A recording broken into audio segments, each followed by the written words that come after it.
I'm going to be planting a couple of Hosta on this hill right here. And I went through my little Hosta stash of a few Hosta that I got from the Cherry Valley Gardens earlier this summer. And I looked at the ones that said they could handle either part sun, part sun or shade, and then one of them actually said sun to part sun. So I was excited. I'm gonna use that one for sure. So we're gonna get those two things planted, and then I'm also gonna plant a few more of the Daisy May Amazing Daisies, Shasta daisy, on this hill, and hopefully that hill will be all set. I got these Shasta daisies actually for 50% off at the Meyer Garden Center, and they were originally $12.99 on clearance for $4.99, and then it was 50% off that clearance price. So I got these for $2.50 a piece. It's a pretty good deal. I got 6 of them all together, and then I'm gonna plant 3 of them right up here on that hill, and I'm gonna plant my 2 Hosta. This Hosta right here is called American Halo, and I originally got this to put underneath my, once I get a flagpole, to put it underneath that, but we're kind of rethinking our plans for a flagpole. We're not sure if I'm gonna put it, here I'll show you. The original plan is to put it in this area because I really love my flag right there. And I was gonna maybe put like a flagpole right here and have it go up, but I was telling Nate that I really want to extend that garden bed around that tree, because that tree just keeps getting bigger and bigger, and I've already widened that bed around it a couple of times, and I was like, it'd be kind of cool to do like a figure 8 bed and kind of come a little further out, and so maybe I could even put my flagpole there. So I'm kind of like dragging my feet on the placement of the flagpole. So when I do actually get it in the ground, I'll probably put the American Halo Hosta by it, because it's called American. And then I have several other kind of patriotic named Hosta too that I'll probably put around it. But anyway, for now, I'm gonna put it on the hill. This is the one right here that I was like, oh wow, they keep going in the sun. I think, let me make sure. It says plant in sun or partial shade. Isn't that crazy? It's called Ann Culpa. So we're gonna put it right up here on this hill, and Nate is mowing the lawn right now actually, and he's working on my path, so I'll have to wait till he's done. But I might have to do some voiceovers.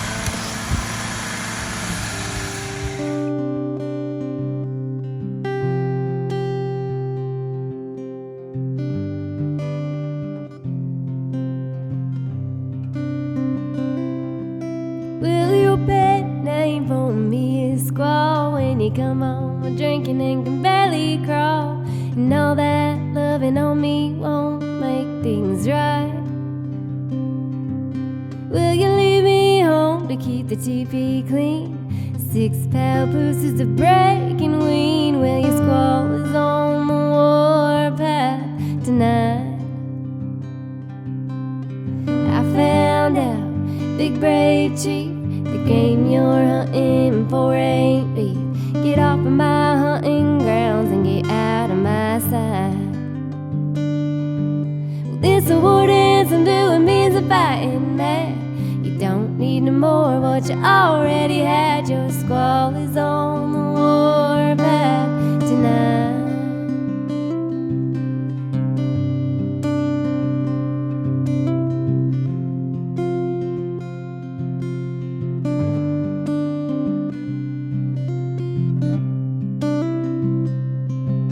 Will that fire water that you've been drinking makes you feel big, but Chief, you're shrinking since you've been on that love-making diet.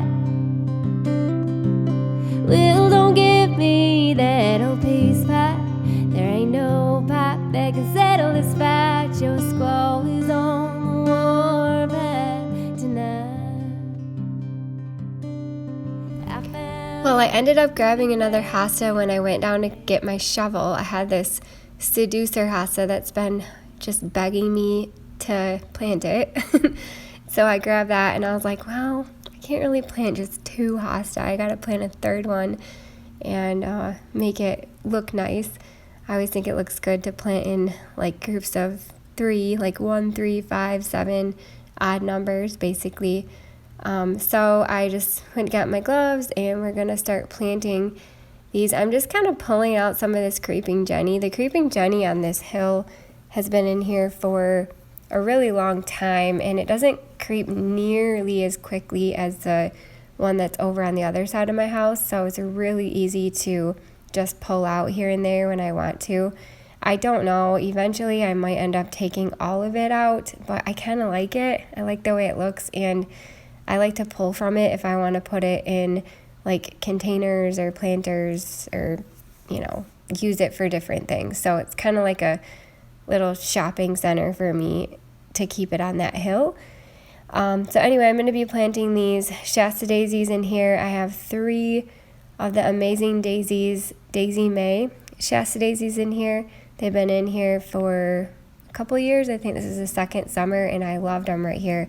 So I picked up 6 more. I'm planting 3 right here, and then we'll save 3 more for the lollipop lane. So let's get these planted. I found out, big brave sheep, the game you're hunting for ain't beef. Get off of my hunting grounds and get out of my sight. Well, this awarding some doing means of fighting mad. You don't need no more, but you already had. Your squaw is on the warpath tonight. Yeah, your squaw is on the warpath tonight.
Alright, that looks pretty good over there. I'll show you in a second, but I've been wanting to transplant some of this Everest Carex.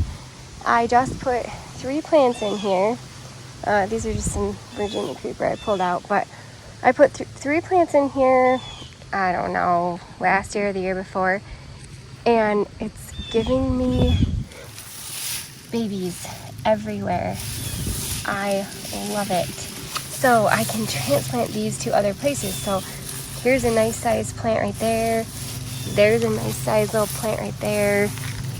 This one's got some babies. Look at all these. There's a baby. There's some. There's some, let's see, look at all these ones. So this is the original plant right there, and then these are all just little babies. So I was thinking about putting them somewhere where I could use that kind of texture. One of you had suggested in the comments the other day that I share what I've shared several times, like over the years, about how I like to look at the garden.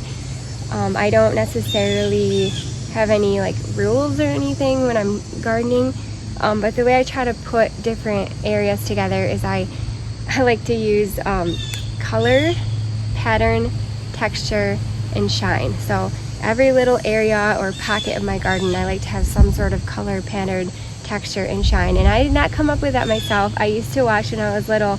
I used to watch a couple of TV shows. Sorry, I'm watching this giant bumblebee. He's huge. But I used to watch a couple of TV shows when I was younger. One was called Trading Spaces, and the other one was called What Not to Wear. And there was a gal on there named Stacy London, and she was kind of intense. Like sometimes I'm like, oh my gosh, like be nice, don't throw their clothes away. I remember, this is a rabbit trail, but one time there was a gal on there, and she had just a well-loved Mickey Mouse crew neck sweatshirt, and she wore it all the time. Like it was like a memory. She got it from Disneyland with her family or whatever, and it was a keepsake. She loved it, and they did not like that Mickey Mouse sweatshirt. They thought it looked unprofessional, and she needed to grow up and not wear that sweatshirt, so they threw it away. They threw all her clothes away. Anyway, so the show was kind of nuts, but it was fun to watch. Anyway, Stacy London, she always said to put the perfect outfit together, you need color, pattern, texture, and shine, a little bit of each. And so I don't necessarily obviously use that in my outfits, but I use that in other areas of my life. So I like to like decorate my house like that. I like to make sure there's like some sort of color, pattern, texture, something shiny going on, and it's just a little touch of each. And so I also like to use that in my gardening. So you'll see, like, you know, in the gully, for instance, it's a really long, big garden, but there's little pockets, and everywhere you look, there's like a pattern of like maybe a clump of the same hosta, a pattern around the tree. There's lots of different colors. There might be different textures of different leaves, and then a little bit of shine. And so the shine, I would say, is like maybe the limey greens, or like the Brunera leaves, maybe the bright shine of the impatiens here and there, or the white hosta flowers or whatever. So anyway, I share all that because a lot of times when I'm transplanting something or looking to like move something or add to a certain area, I'm like, does this area need any pattern?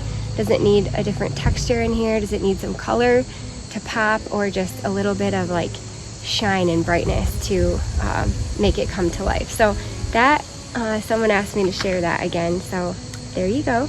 And so now, as I kind of look for a spot to put this Carex is a really neat texture. It has a really beautiful texture. It's kind of flowy in the wind, and I would say this adds an element of shine just because of like the whiteness on the edges of the leaves.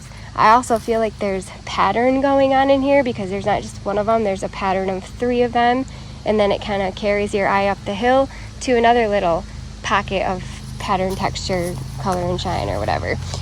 So this is what I was kind of referring to when I was saying, like, you know, I've got this pattern of hosta around this tree here. This is also the giant bumblebee that I was looking at. Isn't he huge? Look how big he is. Oh my word.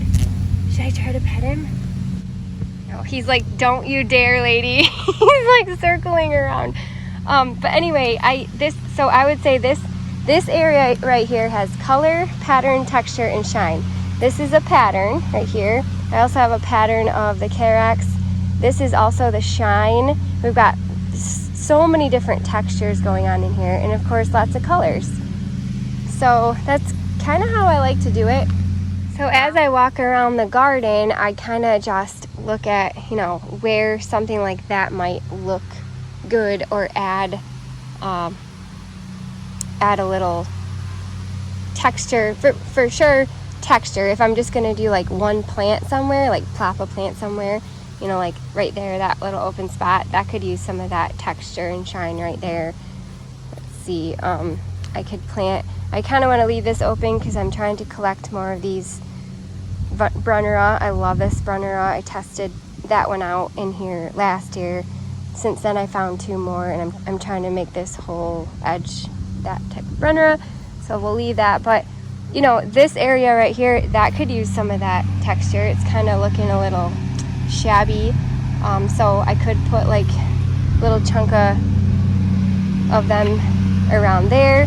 The only thing is I want to let that boxwood grow pretty nicely, and I don't want to crowd it too much. Over here, this actually might be a really amazing spot for something like that. You can see all in here, these are all weeds right here. But I have the Queen Josephine Hosta, and I gotta move that boxwood still. But this whole back edge of this garden could use a nice cleanup, a nice weeding. I gotta move a couple plants in here, and this would be a really great spot to put some of that Carex in here. So I don't know, what do you think? Should we tackle that?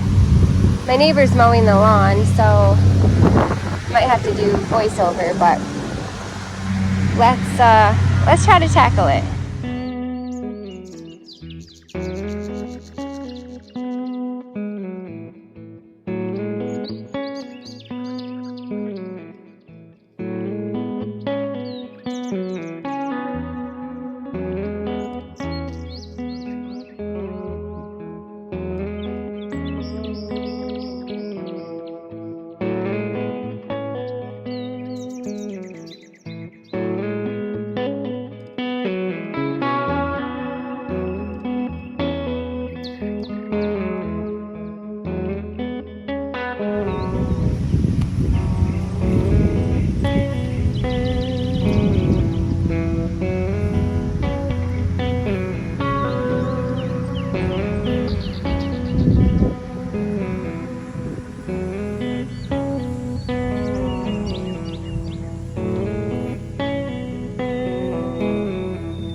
since I have it dug out and the other ones look fine, I might just stick it in somewhere and see how it does. If it likes a different spot down here that I haven't tried carax. So let's try that. I'm gonna try it over in this spot right here because after that bleeding heart goes dormant, that spot is open. I am waiting on some hellebore to grow up and that runner to grow in, but let's stick this in there for now.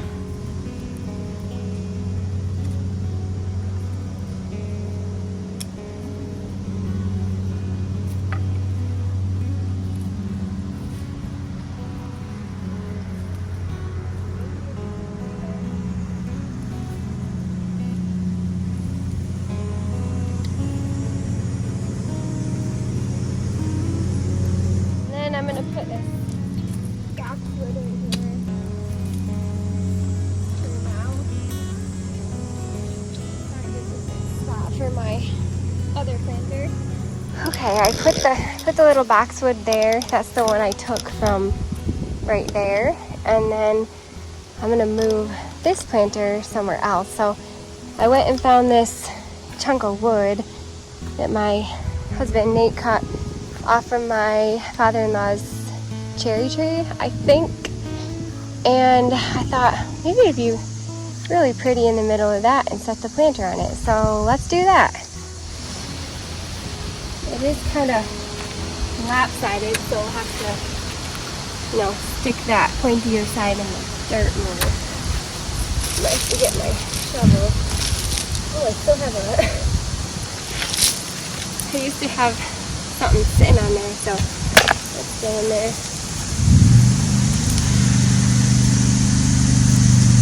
See how far I have to. Yeah, honestly, not that bad. Oh yeah. Yeah, I have to cut it out a little bit more.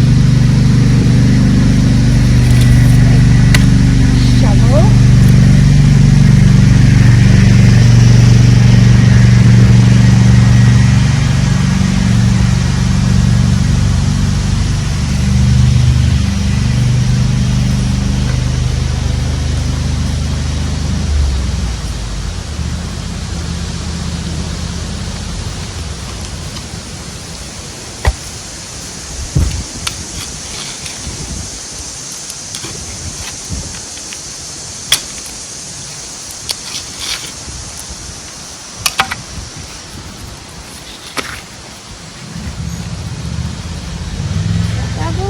Yeah, that's better.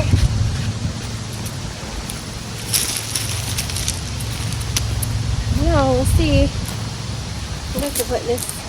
Oh, that's cool. It's like an owl. I think my dad gave that to me. We could clean that out and put it somewhere. Oh, that's cute. That'll do for now. Just put this here. Well, that's about all for today, I think. I think that'll be a nice little change. Here we just got a chunk of wood with using it as a plant stand here, and I think maybe this might do a little bit better because it'll get a little bit more sun. And look at that, you guys. There is a poison ivy plant right there. Oh my word. All right, this is what I'm gonna do. This is a little. Don't worry, I do this sometimes. I'll be just fine. And I'm gonna go wash my hands right away. But yep, that's gotta be careful. But I think this will do much better here because it will get more sun. See, now that wasn't smart. I shouldn't have started digging around in there with this hand. I'll be right back. I'm gonna go wash my hands. All right, we're good. And it is getting a little windy out here. It's supposed to rain, so I'll probably just let the rain kind of do its thing. The stuff down here is really, really wet. This soil is just, it holds the moisture really well. It's really nice soil, well draining. Everything grows pretty good down here. So anyway, we did that. I put that I potted that boxwood up and put it right there. I really like that, the color of the terracotta in there. We put a little Carex in there, so we'll see how it does. Gotta get in here and weed. And then we kind of clean this up. I took out the sedum, and honestly, I'm not like a huge sedum fan. It kind of reminds me of the F word, fall, and it's kind of sad to me. This plant means the end of summer to me. That's what it represents. So we'll see. I might, it's all, you know, it's got roots on it and stuff. I might throw it in the ground somewhere. We'll see, but I might not, because I'm not like a huge sedum fan, and it is what it is. But anyway, we got this cleaned up. This, I'm pretty sure that volunteered there, because if I remember right, no. Did I plant those there? I can't remember. I think I only planted them in the front, so that could have like seeded itself there. Either way, I did plant one of the carax in there. These are the Everest carax. So I put one like in between the boxwood and the Hosta, and then in between all the Hosta. So it's like boxwood, the Everest carax, Queen Josephine, Everest, Queen Josephine, Everest, Queen Josephine, Everest, Queen Josephine, Everest, Queen Josephine. You know, you get it. So hopefully that will look cool in there. We'll see. We'll kind of brighten up the back here, give it some pattern and texture and shine, and we'll hopefully it'll be cool. And then for some color, maybe next year we'll plop some more impatiens in there. Like I said, I don't think I planted these impatiens back here. These are probably seeded from previous years, but I could be wrong on that. I can't remember really what I do from year to year, and then I can't remember like what the bunnies eat and what they don't eat. I actually cleaned up those carax up here too. It made them look a little bit more tidy, I guess. I could even take more off of those guys. Actually, there was, when I just walked up here, there was one still laying on the ground that I must have dropped. So I put it right there in the ground. And then we'll go up to what we started with.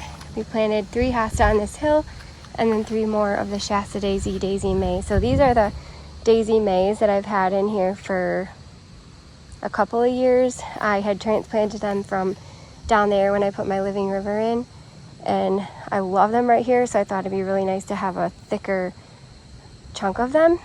So that will take up this area. This is where I put that Anculpa. I don't know if I'm saying that right. Anculpa. This is the one that said it would go in plant in sun or part shade. We'll see. And these all got around like 20 to 26 inches tall and wide. This one was 24 to 26 inches tall and wide. This one got like 24 to 36 inches tall and wide. This is American Halo, I think. Yeah, American Halo. And this said plant in partial shade or shade. So, yeah, see, that one says 24 to 36 inches tall and wide, so we'll see. And then this one is a Seducer.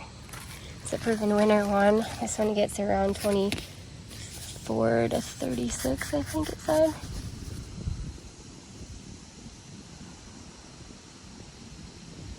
Where is it? Yeah, 24, wait, medium. Okay. Oh, when flowering. Okay, so it's a medium-sized Hosta, around 26 inches high, 36 to 40 inches wide. Oh, okay, so that one will get the biggest. So that's good. It's got a lot of room to grow. And then when flowering, it will get obviously higher. This is the Seducer. It's really pretty. Yeah, I think that will look good. Those will look good in there, and they'll stay nice and low profile, so it's not gonna, like, you know, impede on the vision through into my gully. And then they like shade. We know that this provides lots of shade because This is where I have my hibiscus that was not loving it at all. It was getting way too much shade, so hopefully those Hosta will like it there. We will see. And then before I let you guys go, I wanted to ask you a question. So that was last night. I don't know if you watched my last movie, but I did a little like mini night tour where it was terrible. Like the camera was really shaky for some reason. I don't know why, and it just got dark really quick. But it is what it is. That was last night when that big web was there. Well, all day today, there's been a smaller web. The big web is gone, okay, since last night. There was a tinier web, well, still big, but it was right there. And now that's gone. And I've only been out here for like, I don't know, a couple of hours. And now that web is gone. So you can see just like a remnant of it right there. So my question is, do spiders take down their own webs? I mean, I guess I could Google it. Because there was legit a web right here. There was a huge one here last night, and then there was a big one here like today while I've been out here, and now it's just like a little string. So I don't know. Do spiders, like, when they're done with their web, do they take it down? Or do the wind do that? It is pretty windy out here. Not sure. It's a good question for you guys. You guys are smart. I feel like the Tenenbaum girl, you're gonna probably know the answer to that question. You'll probably be like, Jess. And then you'll say something really smart, like an encyclopedia. You always like, I'm like, oh my word, this girl is smart. Anyway, thank you guys so much for hanging out with me. I wasn't planning on moving that carax. I'm looking at it right now in the distance. But that was fun, kind of a spur of the moment thing. I was gonna go over to my little plant stash and plant some more of my new stuff, but I was like, you know what? I kind of want to test that Carex out, get it transplanted, because I feel like new plants, they do a little bit better than transplants sometimes. So I thought, well, the sooner I transplant that Carex, the more time it will have to establish a root system in its new spot. So that was kind of spur of the moment. So thanks for jumping around with me and just kind of doing things as they come. Same with that little log and planter. That was all spur of the moment. But anyway, I hope you like what I did. I hope you had fun just hanging out in the garden. Hope it's not too windy for you guys.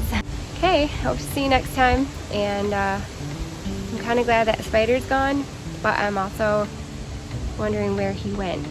He's out here somewhere. And I'll never know. I'll never know where he's at. Whew. Alright, we'll see you later. Bye. I didn't have the heart to chuck it. I threw it in the ground right here behind my pool.